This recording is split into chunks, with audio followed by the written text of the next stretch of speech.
But I did want to start off just by acknowledging the traditional custodians of the land. I'm on Wurundjeri land here, and we pay our respects to leaders, elders past, present and emerging as well. We have Kirsty here today. I wanted to just quickly introduce her. Some of you will know her, some of you may not. She is a highly regarded sustainability coach who advocates for environmental awareness in business, for councils, as well as in community forums like this. We're really fortunate to have her along. Kirsty promotes a sustainability culture around transforming the approach about avoiding waste, as well as supporting sustainability living practices with skills workshops and also environmental responsibility, so being accountable for your waste. Kirsty lives her truth as an environmentalist as well as a permaculturalist. She actually did her permaculture design course with my brother. She prioritised sustainable choices in her everyday life. Recycling's really important, and I think it's pivotal in our environmental, reducing our environmental footprint. But I think we often forget that recycling is actually the third on the list in that well-known reduce, reuse, recycle. So today's Kirsty is going to take us through some simple ways that you can reduce the waste as well as the chemicals in your bathroom and your kitchen and home, with some practical tips that she's learned over the years of living this truth. And it's better for our environment, but it also might save you a bit of money. So without further ado, Kirsty, I'll leave it to you. Thank you again very much for coming along today to do this presentation for us. Thanks, Kirsty. My pleasure, Jess, and thanks for organising it all. Really appreciate the opportunity to share this. I know that some of the things I'm showing you I've been learning over many years, and some of them are things I've picked up recently. We always continue learning, but I think when it comes to sustainability, it's an individual journey for everyone. And what I'm going to do is go through a number of things today. It's not everything, I'm afraid. The trouble with these talks is I do them, I think I need another hour and another hour, but we're covering it from a kind of a chemical use, and also your bathroom and kitchen, which I think are the two main areas that we can easily focus on and make change. So I'm just going to bring up my slides here so we can see it. Screen share. Here we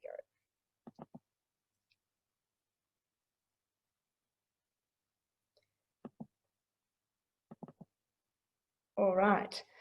So I'll just skip over here. I'll bring this up again at the end, just in case anyone has any more questions or wants to be in touch.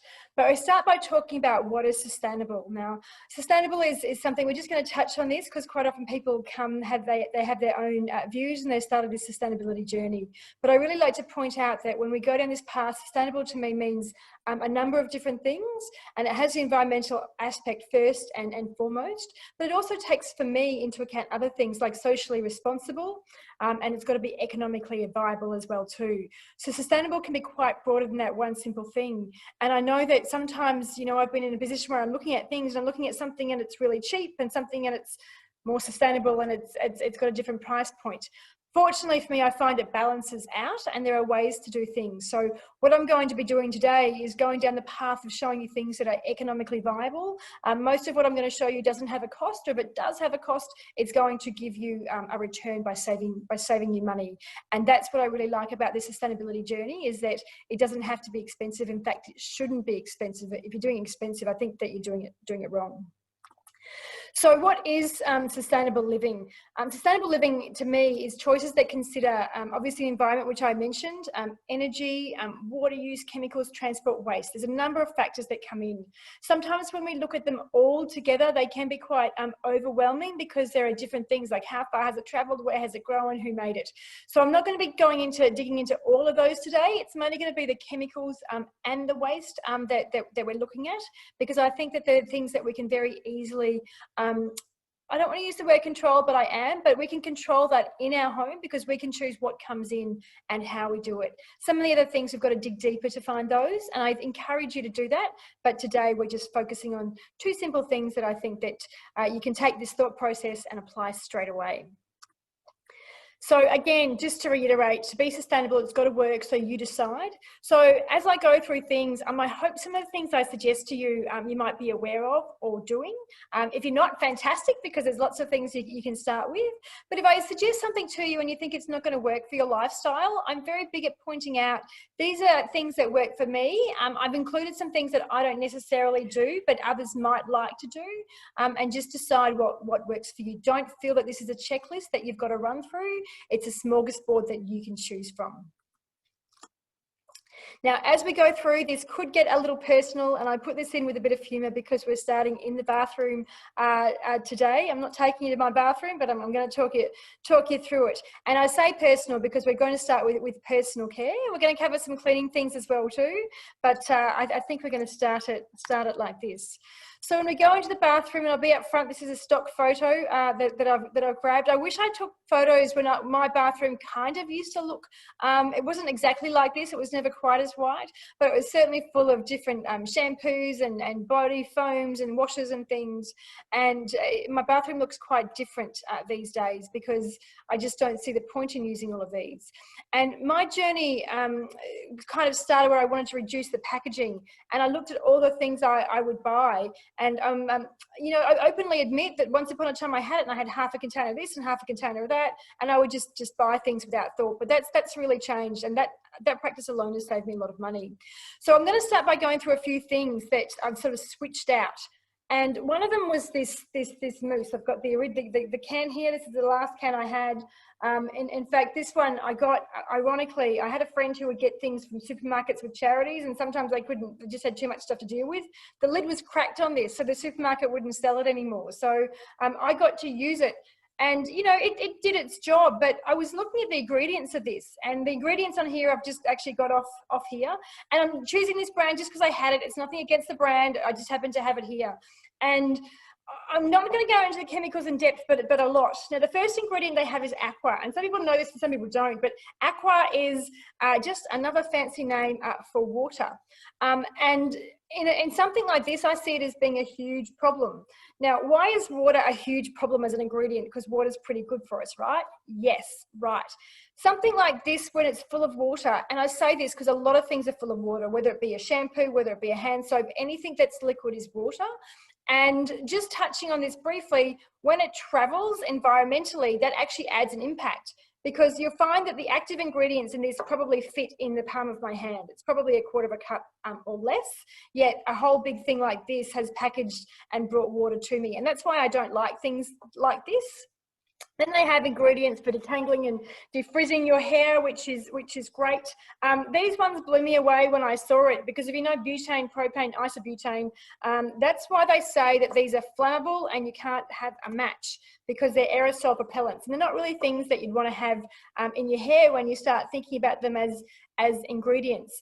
And what I found that when I use these products is that I would have to wash my hair at, you know, every second day at a stretch, because it would actually make my hair quite heavy, but it held the curl, which is what I liked. So I actually jumped onto doing something that was a bit more interesting. And now I don't use it in my hair. I use a gel that I make. And it's in my hair lightly today. It's a flaxseed gel.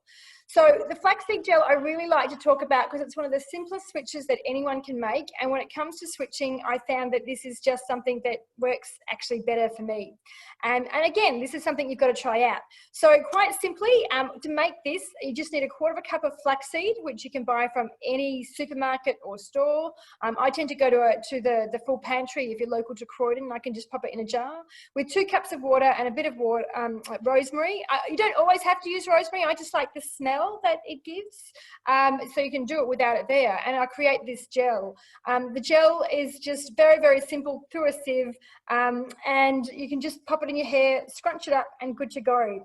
And not only do I get to not have the chemicals in this, the packaging in this, it's really, really very, very cheap to make. If you have straight hair, you can use it as well too. And I do have to add, it won't make your hair go curly, it will enhance the curl, but it's a simple switch out in your bathroom. And I really get excited by sharing this, because I'm surprised at how easy it is and how simple it is to save money with something like this. Oh, I'm glad I have this PowerPoint slide. I don't like reading off my slides, but sometimes I put in notes to remember. It's important that you store this in the fridge. It's a natural product, and sometimes natural products aren't meant to be on the shelf because it won't last that long. It'll last you maybe 3 or 4 weeks in the fridge. And if you find that a batch like this isn't is not you're not going through it in time, either make a smaller batch or just pop it into an ice cube tray or whatever sort of tray you like and freeze a little bit and then pull it out to keep going. So when you look at this, there's motivators. And the reason I like to talk about the flaxseed gel first is my motivator to do this was actually to reduce the waste. Whereas other people, their motivators might be a bit different. So the packaging and different to recycle, but the chemicals is something as well too. So whether or not you're doing this to reduce chemicals, to reduce packaging, to save money, to not have things come all over the world, it really doesn't matter to me what your motivator is. It just matters that you do it. And of course the chemicals, which I don't want to go in today. I will send some of this information through. Just the chemicals, I will go briefly in the sense that I don't want to be a scaremonger. These chemicals aren't going to kill you, they're not going to harm you, but some people are quite sensitive to them. Some people, they get dry skin quite often, and they don't realise that they're actually, what they're putting on their skin actually dries it out, and then they put more on, it makes it worse. And that's why these natural products tend to often be a bit better. So just to tap onto the packaging and the liquid and solid, which I started to mention before. I've talked about this in a can of mousse, but it applies to really everything, whether it be something in your bathroom or in your kitchen. When it's in a bottle, in a container, it's going to take more to travel. So I've got a few things here to show you. What have I got? This is actually something that I've got for my kitchen, and this is a bar of soap. I might just stop sharing for a moment there. Here we go.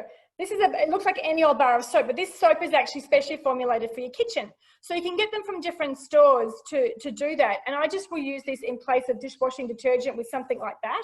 And that means that I don't have that amount of packaging. Now, if I don't use something like this, and I've been using this for a while, but when we went away camping, which I know is a long time ago, we might have all forgotten what camping is like or going away, but we can soon, is I'll buy something in a bottle. Now I have this bottle here, which may be reverse in the camera, but this particular brand here, and I'm not one to promote brands, I've got no connection to this brand, but this particular brand is made from recycled plastic. So what I want to encourage you to do is if you're going to buy something in plastic, to use the recycled plastic, because if we're not using recycled materials, we're not recycling. But when I look at the size of this and I look at the size of this, I'm actually going to get just about maybe even a few more washes from this bar of soap. So from an environmental perspective and traveling around, it just makes sense to have it in that condensed form. So whether it's something that you use in your laundry, in your bathroom, whatever, the liquid things are always going to have a higher environmental footprint if they have to travel. If it was made locally by somebody, sure, it would be a different story, but I just like to point that out because once you start thinking that, it does make you shift your thinking when it comes to what you buy from a packaging perspective. Now I'm just going to jump. Oh, that didn't work. I thought it would have held my place. I'll just quickly, I'll cover current slide. Ah, yes, no, it did hold the place. Very good. So when it comes to shampoos, that was something else I started to think about, and just normal soaps as well too. But with a shampoo, you can buy shampoo bars if that's something that you wish to do. I'm also going to talk about some alternatives, as you may not wish to buy shampoo bars.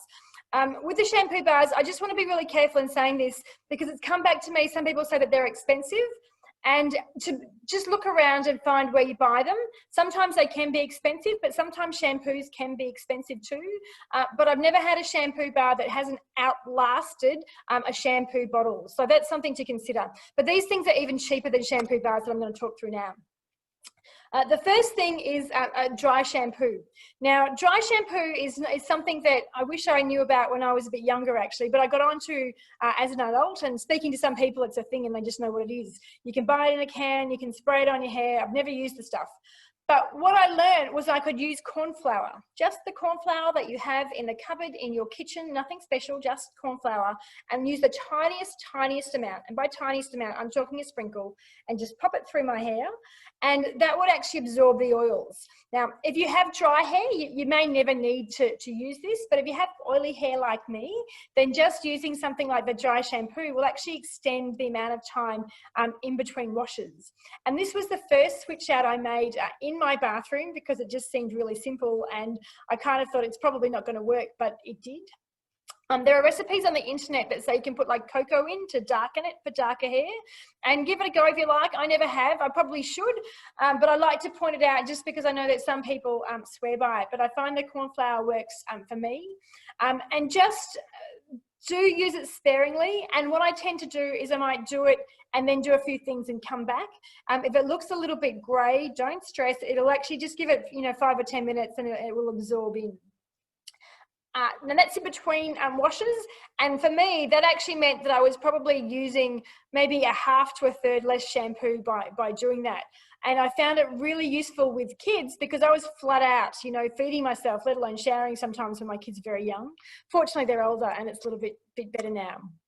The other things you can do is nothing. I went through a stage and put nothing in my hair. It just rubbing it really tightly.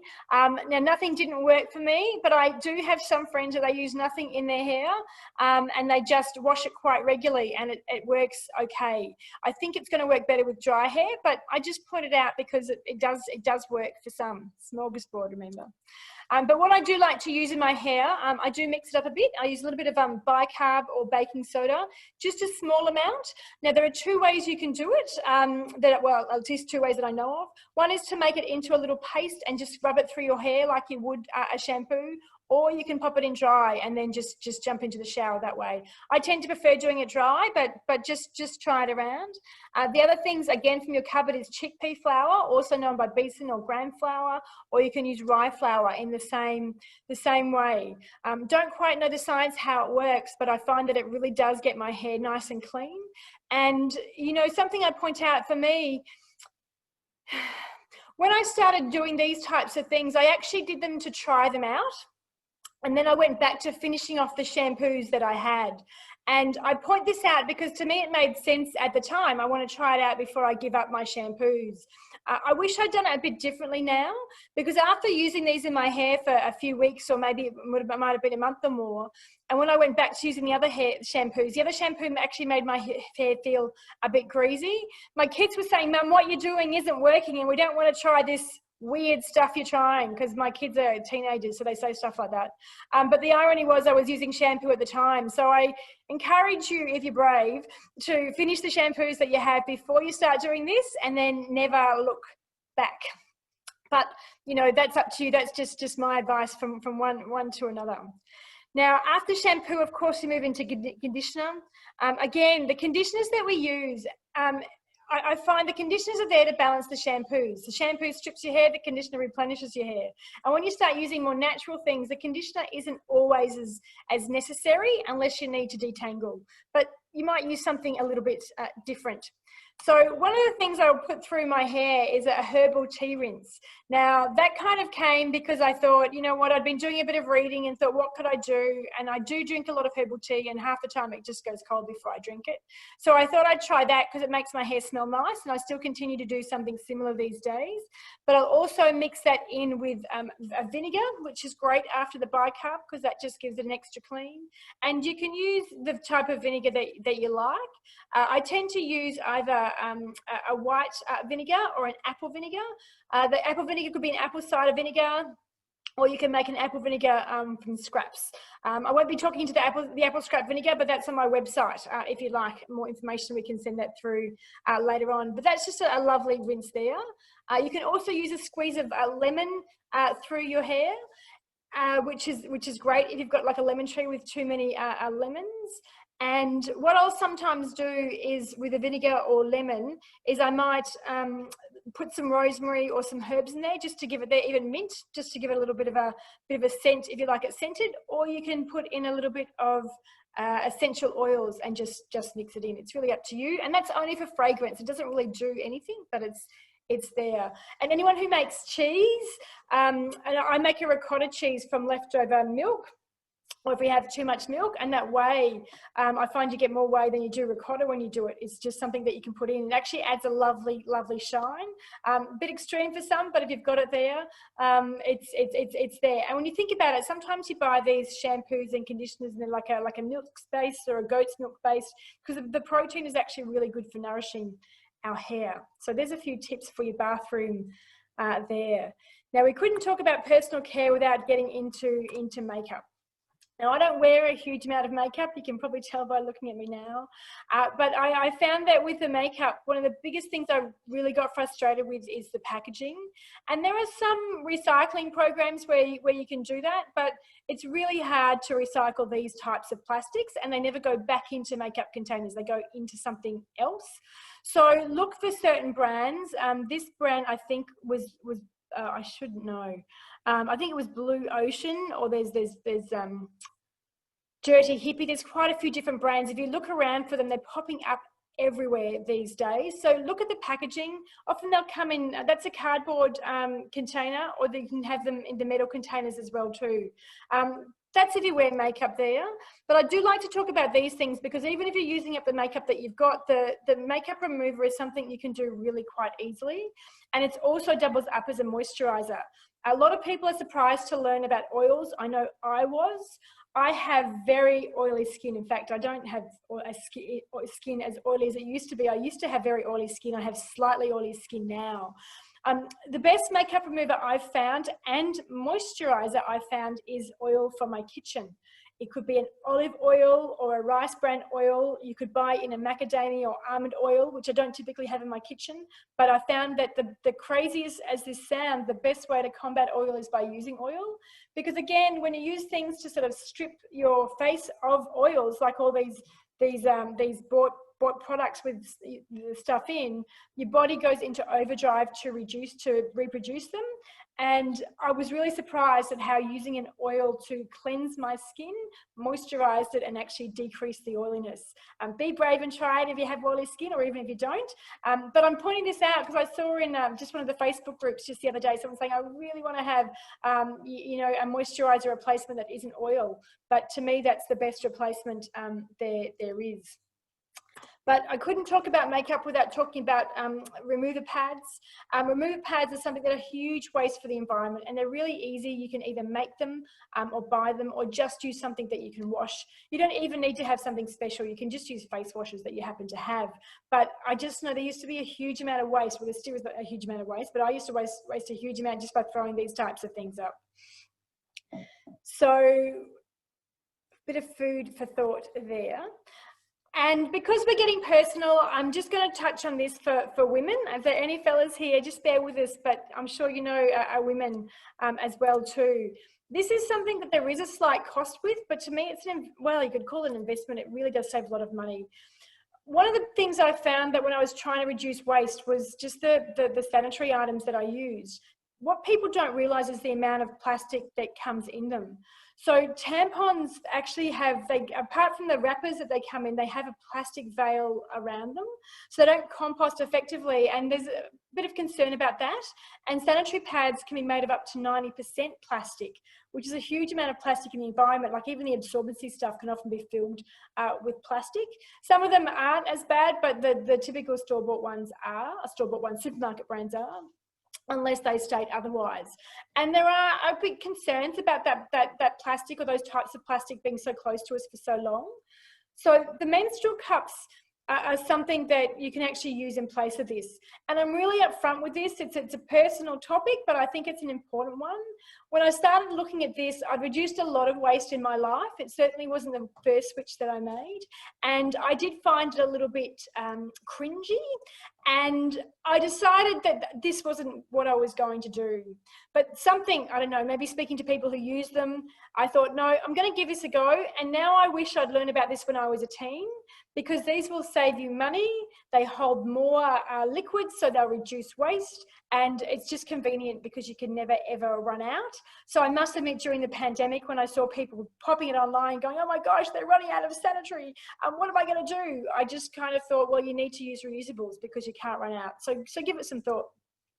Then there's also reusable pads, if you prefer pads to the tampons. If you don't like tampons, you're probably not going to like the menstrual cup. Let's be upfront about that. Different pads. Now these are images that have come from what's it called? The shop in Baronia. I've got the Here and There makers, but there are other places that you can buy them from. There's Hannah Pads, there's quite a few different brands out there. Or if you're really clever and you sew, you can. I'm not that clever, but some people are. Or there are the period pants, which have got the lining and protection in. It's really up to you if you make this switch to do it or not. Some people would just use one type of these. Some will use a couple joined together. It's really a personal thing, but I think it's something that we should give it some thought to. Just really quickly before we move out of the bathroom, we couldn't talk about bathroom and personal care without talking about shaving. This applies to men and women, and it's really interesting because these days you can buy so many foamy things to shave, and it's just amazing. All you really need is soap or something just to soften your skin. You can even use an oil, whatever oils you have.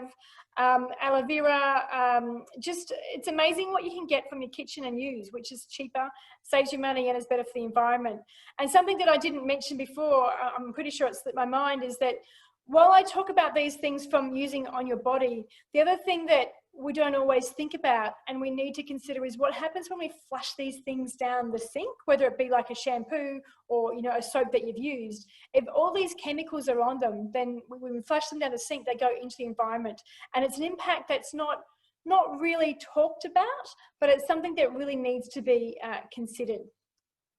Also, yes, the razors, a question I often get asked, so I've started to include it in these presentations, is that there are safety razors you can buy. If you remember this, then you're showing your age, as I am too. If not, it really was a thing. It's not new, although it does feel new, where we would actually just change the blade and not dispose of the whole thing. And these are coming back and becoming a lot more popular. They're quite easy to find these days. And again, there's an upfront cost to buy a setup like this, but when you're replacing the blade instead of the whole thing, it does work out cheaper in the long run.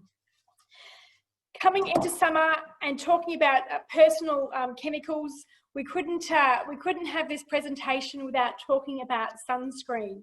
I was actually really surprised to learn that the sunscreen I'd been wearing for so many years to, you know, protect myself and my kids actually had chemicals in it that wasn't great for the reef and for the aquatic life. So that was the reason why I switched. But it turns out that some of the chemicals in sunscreen have big question marks over them too. But we don't want to burn. So here's a brand here.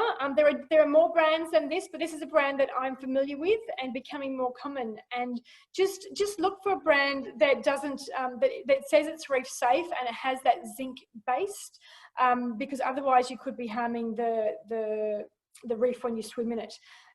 If you do have sunscreen, I don't want you to freak out over it. I think you should still use it up. I know that for me, we actually would just use it when we were going to do things outside rather than in the water, or if we were swimming in a pool that wasn't the beach. So don't go throwing these things out. Do use them up, because if they've been fine for you last year, they're fine for you this year. Just, you know, think. And I really do like to point this out because sometimes we can change things very quickly in our kitchen because we sort of replace those things on a more regular basis, but the bathroom can take many months to get back. And I'm a really big believer of just pick one thing and make that change. If you're looking at this going, there's lots of things, I want to change them all. Just go, rightio, my sunscreen is finished next, or whatever, my hair care is finished next. So that's the switch I'm going to change. Finish up what you're using and then switch it out. So now I'm going to jump into cleaning things. I know I've started to do that a little bit, but cleaning is just something that, you know, I'm going to be really upfront. I hate cleaning. I hate cleaning my house. It's just part of what we do. I'm never going to be one of those people who could just, you know, clean for fun. And if you're one of those people, then amazing. You may even have more tips than me, because I do just what we have to get by with kids in my lifestyle. But what I found is I used to have a really, you know, a big box, and it had everything in it. It had the window cleaner, it had the bath cleaner, it had the shower cleaner.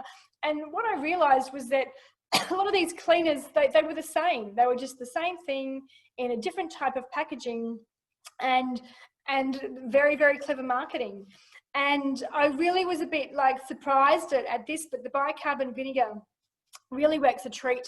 I'll make the bicarb into a paste, just you know, just a tiny amount of water, tiny, and I'll use that on my bench, or sometimes I'll use it dry and then just get a wet cloth and go over. If it's a tough stain, or I'm doing something like the oven or the toilets, I'll put the bicarb and the vinegar. We'll do it there. It's important to know with the bicarb and vinegar, this is an instant thing. So I will use them together as I clean, but I won't ever make up a bottle with bicarb and vinegar and store it.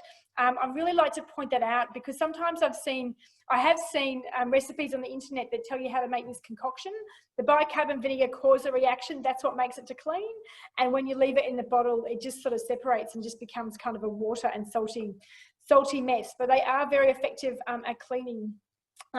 For the microwave, a great cleaning tip is just to use vinegar or lemon. I much prefer lemon because it's a nicer smell.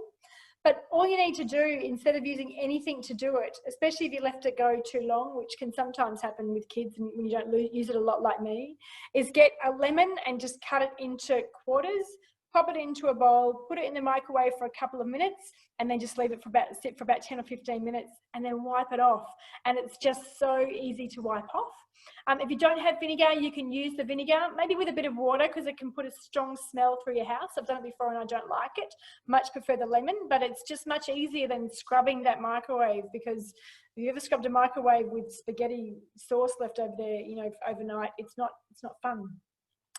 Other things you can use are clove oil. Clove oil is a great kind of antiseptic and really good for getting off any moldy spots. So just use the clove oil there, or tea tree and eucalyptus, just small amounts there.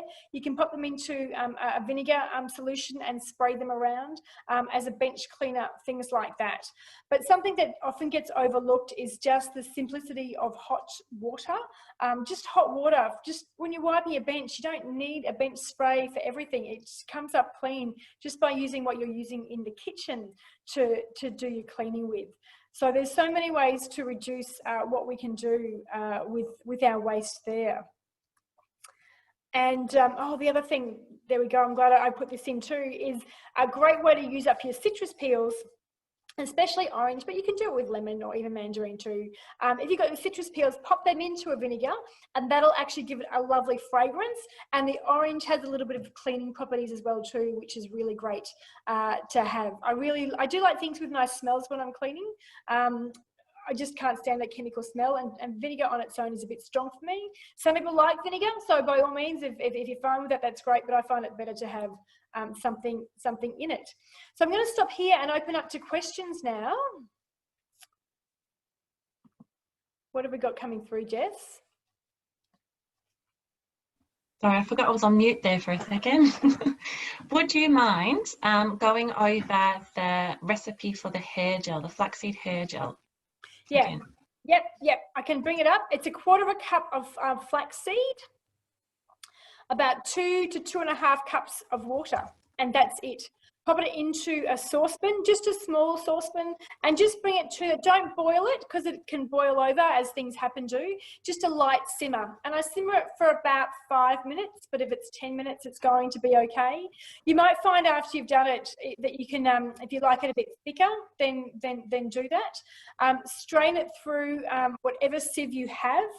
And look, there are different ways to do it. I just use the sieve that I have that I use for sifting flour. So you don't need anything different or special. And that's it. I have seen people use like a stocking to squeeze it through, but I find just a sieve and a spoon is all I need to sieve that through. And then I just get that and I'll pop it into a jar or a container and pop it in the fridge. Or you can put it into a squeeze bottle. So I used to use, I've gone off it, but I did use it for a while. Like, you know, the sauce bottles and the cone shape. Okay. Yeah. So you can use that there. But I tend just to have it in a little bottle and pour out what I need. Just try and see what works for you. So yeah, I hope that answers that question. If it hasn't, just pop more in the chat. That's awesome. And I was saying before in the chat that you can use those flax seeds, of course, in biscuit recipes. I have found this awesome recipe just recently where you use 1 cup of seeds and 1 cup of water, and that's it. So you've got to use something like flaxseed or chia, which has that gel, which is what will form the sort of this paste, and then you spread it out, cook it in the oven, turn it over to make sure it gets really crispy, and they're delicious. So do save those seeds and use them in your bickies. Yes. Right, Kirsty, Marg is asking, says brilliant presentations, any tips for window cleaners? Yes, I would just use vinegar. Just dilute the vinegar about 50-50. Do it to your smell. Again, if you want to put something in to fragrance it, you can use the citrus rind. The citrus rind I put in, you can do it for a day, but if you do it for maybe a few weeks, it can give a stronger smell. Or you can put a little bit of an essential oil in. But it just depends. Some people are fine with that vinegar smell. So yes, vinegar is great, but do it diluted because it can be a bit strong otherwise. Yeah, that's a good tip, that one. I have found also if you warm it up a bit, so if you use your vinegar solution warm on your windows, it cleans really effectively. And one of the other easy ones, of course, is your glass cleaning cloth. So if you can even just use water and one of those glass polishing or microfiber cloths, that will give it a really good clean too. A bit tougher on really big windows, but you know, for the small ones and the mirrors, that's a really helpful one. All right, there's one more question that's come through. I just said thanks from Mark. Anyone else got any questions? What about toilet cleaners, Kirsty? Yeah, so with a toilet, I'll just sprinkle the bicarb around. It can help if you have a shaker, that can be handy, but if not, just put a bit on your hand and sprinkle it around and just do that there. Now the bicarb can be enough with your toilet brush, or if I need to give it a bit more of a kick, especially if you've got, you know, boys, I'm sure it's girls too, but you know, so I say boys, so not too big on boys, but a bit of vinegar with that bicarb as well. And what happens with a bit of vinegar and bicarb, it creates a little bit of a reaction, and that will help to get, you know, anything that's stuck on there off. Wonderful. And Anne was also asking about those the flaxseed gel again. Do you grind them or use them whole? Use them whole. Nice and simple. No fuss, no muss. Absolutely. Just use them whole. Yeah. I think I've been told that you can also use that gel as like an egg replacer. Is that right? I haven't done that. You can definitely use the flaxseed or the flaxseed gel as an egg replacer. I don't know if it's the same ratio. Okay, sure. Yeah. So I know that you can. I haven't done it. I just haven't needed to. So yeah. Yes, I can add that biscuit recipe. It really is just as simple as 1 cup of seeds. So I use sesame seeds, chia seeds, flax seeds, not pine nuts, sunflower seeds and pepitas are really good. They give a really good crunch. Nothing too big like almonds or anything, because they're too big. You want it to be nice and flat. But that's it. So as long as you proportion of those gel ones, so the flaxseed or the chia seed, that will produce that gel. And I also add a little bit of psyllium husk, and that again is another thickener. Spread it out on one of those silicone sheets. That's another good low waste tip. Instead of using your baking paper, I don't know if many of you know, but you can't actually recycle or compost most baking papers because they have silicone in them. So don't go putting them in your compost bins. But the big silicone mats you can use over and over again. They're fantastic. I couldn't do without them anymore. Any other questions we've got for Kirsty?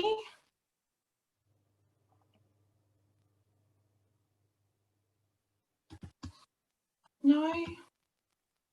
What do you reckon has been the biggest change for you, Kirsty, when you started the journey, that real big, wow, that made a huge impact on my life kind of change? Yeah, that's a really big question, and it's a hard one for me to answer. I wish I could give you the light bulb moment that I have. I know that some people, they watch a movie or a documentary, or they see something and it kind of clicks. For me, I haven't really had a big one, though my kids may have had an influence in it.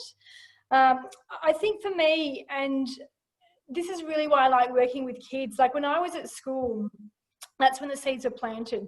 And I can't remember entirely exactly how. I just remember coming out of school saying that I wanted to do more for the environment. So I went on to become an environmentalist and study like that. So I think that when I went to school, in fact, I know when I went to school, recycling was becoming a thing, and I got really good at recycling. But I think actually thinking about it, the tip of probably for me was with my kids, because I was starting to look at recycling, I knew for many, many years before it all went bust that our recycling was going overseas to be recycled. And I didn't think that that was a great idea, because if we're using it in Australia to have it go over to China or any other country to be recycled and come back just wasn't adding up to me. So I was reviewing that myself. And what I would actually do was I would keep the boxes. Instead of putting them in the recycling bin, I would keep them. And when my kids were young, we'd do craft. So they would make them into something. You know, we would make, I don't know, we made a bat cave and we made houses and all sorts of things, which made sense, because what's the point of, you know, putting these in your recycle bin and throwing them out and then going and buying cardboard and stuff so you could do it. The motive wasn't to save money. It just made sense to do it that way. But what happened as my kids got a little bit older, they went to kinder, and the kinder would say, have you got boxes to bring in? I'm like, have I got boxes to bring in? and I'd bring them in, and they did the same thing at school. In fact, I think they said after I brought them in, I didn't need any more from the parents, any other parents, because I brought them in. But when they got into year 1, it changed. And when I said, do you need those boxes? It's kind of like, you know, we're not prep anymore. And so I realized that, you know, my kids, they still did the craft, but they were, you know, running around and not doing quite as much. So I got this big collection of them, and I realized that what I was doing was not too different to what happened before the recycling went boom and I was stockpiling. So when I realized I was stockpiling, I kind of started to review it. And another tipper was when the art teacher said, can you bring in plastic bags? Because we're doing a project. I'm like, great, I've got them under my sink. And I pulled them out, and I pulled them out, and I pulled them out. Because I didn't throw plastic bags out because I didn't want to throw them out, but they could be reused. And I realized that I had a lot there. And I think that when I went under my sink, I was just like, you know how I've got these reusable bags and half the time I forget them? I made a really conscious decision not to forget them, because I was actually quite in shock at how many I had under my sink. So then I would go on a mission to go, and if I forgot my bags, because I did forget my bags, they'd be in my car, and I'd be at the shops, and I'd be like, oh, really? So then I would just go through, and it was young. Lucky my kids were younger. Now they're older, it's not as much fun.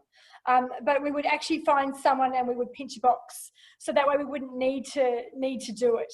But it worked well. It wasn't a big problem at all. But I think that when I actually started to realise, because I wasn't putting this stuff in the bin, and it wasn't to not put it in the bin, it was because I thought it could be used. When I saw how much I had, it made me just think, you know what, we should just review this.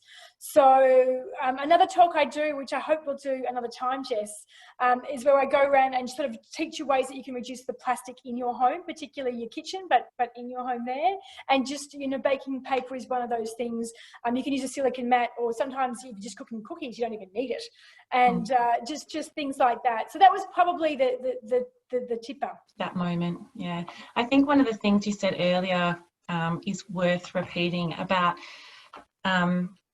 it's a lifelong journey. You don't just become sustainable overnight, and every little initiative makes a difference. And I think people sometimes feel overwhelmed by, oh gosh, being sustainable must be so hard, because all of the media everywhere is promoting this commercial lifestyle where everything is, you know, one use and instantaneous, and we're always wanting that next thing and that bigger thing and that better thing, that it's really easy. Like, no one should feel guilty about not being sustainable.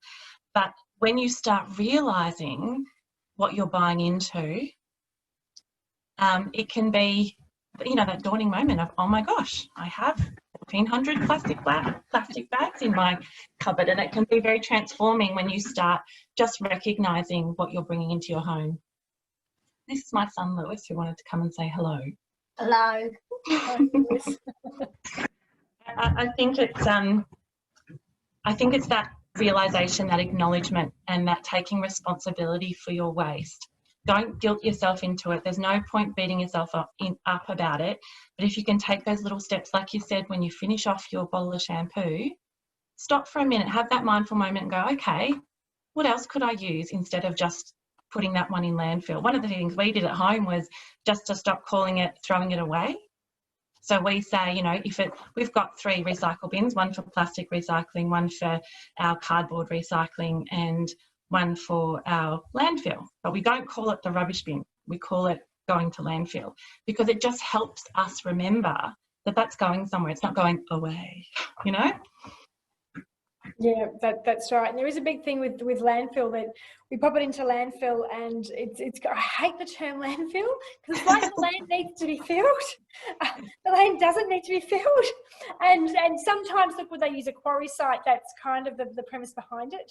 Yeah. But a lot of landfill, not all landfill ex-quarry sites, they're often dug out with intention to do that. And you know, we're running out of space. We're running out of space in a really big way, because landfills actually don't treat our waste. It just stores it there, and it's a big putrid mess that stores there. And a lot of people don't realise what they do to manage the landfill. The landfill has to be monitored for many years. They have to monitor the methane that comes out of it and all the gases that come out of it. They have to monitor it to make sure there's no leachate. So some of them actually use the methane and turn that into a power source, which is great. But you know, it's funny with the landfill thing. When you start to think about it, you know, just think about what happens when I put it in my bin and they take it, you know, where is away and what happens to it. And I had a conversation with someone just the other day, because when you start to think about it, putting this stuff in a bin so they can put it in a hole in the ground, it's actually not really that normal. But it's not, you know. And if you spoke to your grandparents, maybe your great grandparents, depending, you know. They didn't have this collection service, and they were very mindful of what they brought in, because they had to bury it in their backyard, because they just didn't have this waste. This waste, it wasn't a thing, and it's come up very quickly. And I think, you know, without dramatising it or making it worse than it is, you know, we've really got to look into it, because our kids, you know, they don't have a clean slate. And what's it going to be like for them? So it's just being sensible about it. So it's great that I think we're seeing more of the refillable packaging coming in. So you can get, you know, your milk in refillable packaging. You can go to stores like the Full Pantry in Croydon, and there's others around, but Croydon is most local to Ringwood, which is where this talk is based. And, you know, so you can reduce a lot of packaging that way. There's packaging behind, but there's a lot less. So there's a lot of things that we can do as an individual. And it's really important as you do it, whether or not you take one thing today or a few things from today, it's everything that you do, it makes a difference. And it might seem small, but if you add it up to one action every day, it's a lot of waste that we're reducing. And, Absolutely. you know, and if you pass it on to your children or your friend, then that's a great thing as well too. So it all adds up. So true, so true. There are a couple more questions, Kirsty. Anna was just asking, with that bicarb and vinegar, are you actually mixing it and then cleaning with it, or do you put the bicarb on and then the vinegar? I put the bicarb on and then the vinegar. Yeah. So I just sprinkle the bicarb on, and I have the vinegar in a sprayer, just like a little spray bottle, and just spray it on. If you don't, you can just kind of sprinkle it on. If you put too much on, it doesn't matter, because vinegar is cheap and it's not going to cause harm. So you can't really overdo it. It's just that you get a big smell of vinegar up your nose. But it's a reaction, and it's fun to do with the kids, especially the oven. Just sprinkle the bicarb on, and then sprinkle the vinegar on, and just watch it it bubbles. My kids have done them in science experiments this year. I think it's fun. They put it in a bottle and it goes poof. But for cleaning, it's and so that's why you don't store it, because you've got to do the reaction. It's the reaction that causes on the surface. So don't mix them. Just kind of do it and see. Should do a video about that. Yeah, you should. So the bicarb's basic and the vinegar's acidic. So when you actually mix them together, you get a neutral pH. So it's non-toxic and it's not going to hurt your skin or the, you know, whatever it is that you're cleaning. But I found that if I can rub some bicarb into, you know, the grout in your shower, that's really hard to get properly clean. You can leave it for a little bit, even if you make it as a paste with some water. That can help bring out some of that stained colour before you then do the vinegar. It's also antibacterial, isn't it, Kirsty? Yeah, and just with a toothbrush. I'll use a toothbrush to grout. Yeah, toothbrush is the best. The old one, of course. Not the one you use, no. All right. There was also, are there any recyclable incontinence products? Know of any? That are recyclable? Don't know of any. You might be able to get reusable ones similar to the... You can get reusable ones, yeah, you can get reusable ones. I don't know where, sorry, I haven't had to use them. I would try the Here and There makers in Boronia first. I'll put that link in the chat if anyone's looking for it. If they don't, they'll probably know where, but they also make them on site. So they might be able, I can't say they will, but I just know that they make them on site. So that's helpful there. I think, Michelle, if you go and ask her and she doesn't have it, just letting her know that that's just something that's sought after might, you know, help her find a solution for you. Yeah, she's pretty good like that. Yeah. Yeah. I think, oh, hang on, where can you buy bicarbonate in bulk, please? For pantry. You can also from, if you're local to Ringwood, the Eastern Region Food Co-op, I get mine through there.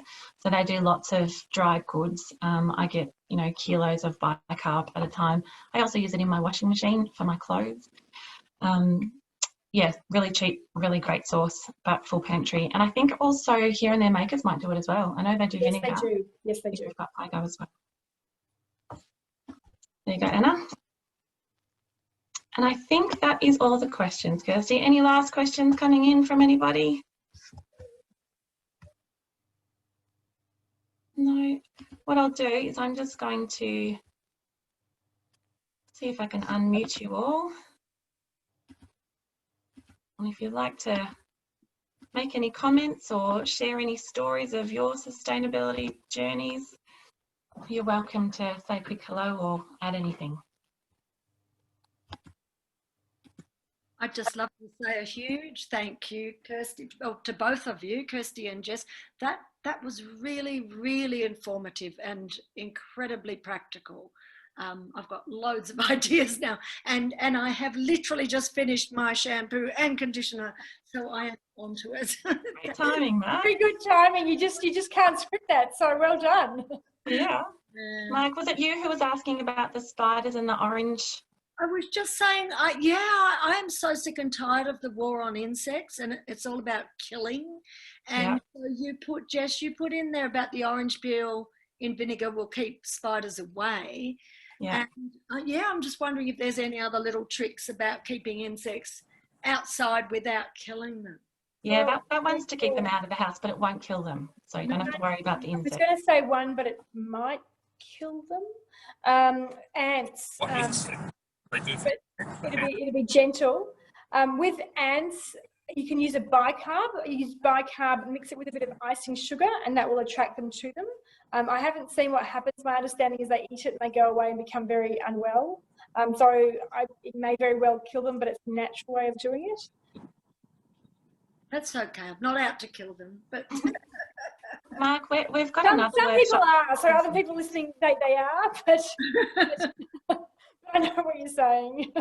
Mark, we've got another workshop coming up with the lovely Olwen, who's a local permaculturalist, and it's all about that biodiversity. So the best ways to deal with insects is actually insects.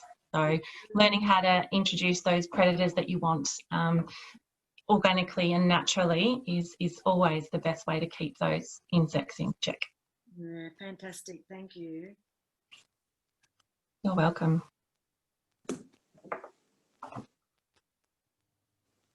Anna, do you have anything you'd like to add before we sign off? Thank you very much. That was fabulous. I really enjoyed that. Oh, very good, very good. Jacinta was just asking about the bicarb in your washing machine. So my youngest son is very, very sensitive to all detergents. So we use a very, very small amount of detergent and bicarb.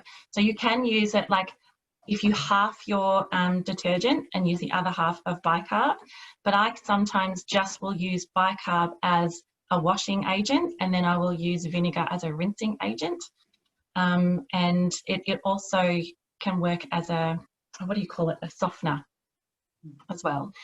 It's fantastic for getting the stink out of your clothes as well, particularly sweaty men's stink is very, very effective. And yes, I use it for my front loader. Can I quickly check in with Kirsty? Are you available, I'm assuming you are, Kirsty, to come into organisations and, share how to be sustainable in a workplace? Obviously, to be paid. Thank you. Yes, and I'm glad because I think we just about can do that again, can't we? Yes. I've missed that a lot. How do I contact you? Is that there? Is that that was the... So I did put a link up to Kirsty's website. the did? sustainability pathways. Good, good. Was with the apple cider vinegar, but that will navigate to her Yeah, homepage just as well. send through, just go to the contact form and send through a message that'll come as an email directly to me. Brilliant. Thank you. We'll also see if we can get her at the local sustainability fair in February or March next year. Is that Great going ahead? presenter, isn't she? Is that Yeah, going ahead? it'll go ahead. Yeah. Oh, awesome. It's outdoors, of course. How easy. Yes.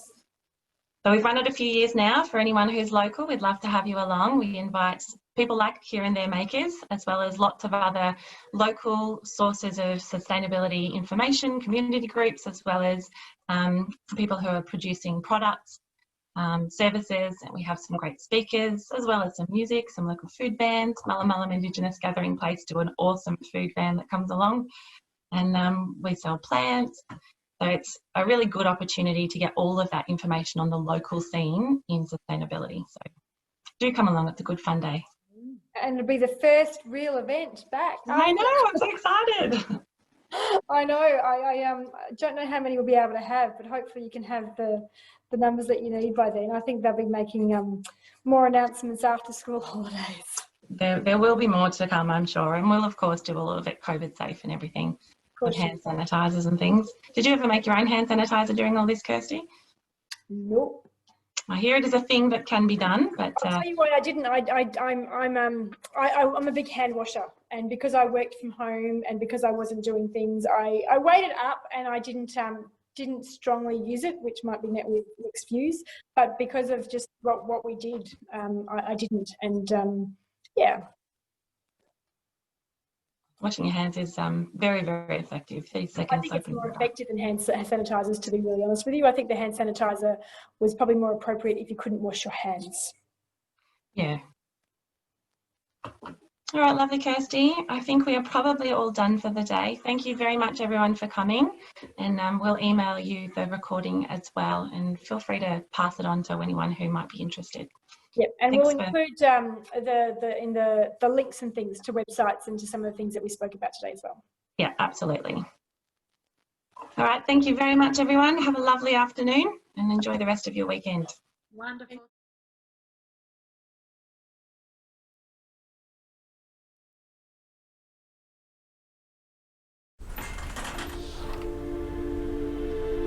Let's get ready to walk the Bluestones again. Let's curse Punt Road. Let's ride the Frankston line. Let's dodge swooping Maggies. Let's cross the inglorious river. Let's get ready to chuck hook turns in the rain. Let's order obnoxious coffees. Let's queue for dimmies. Let's avoid outbound on the Tulla. Let's wear the blackest black. Let's Gertrude. Let's Bay. Let's Burke. Let's Hoddle. Let's Melbourne again, an initiative to reinvigorate Melbourne from those who love this city.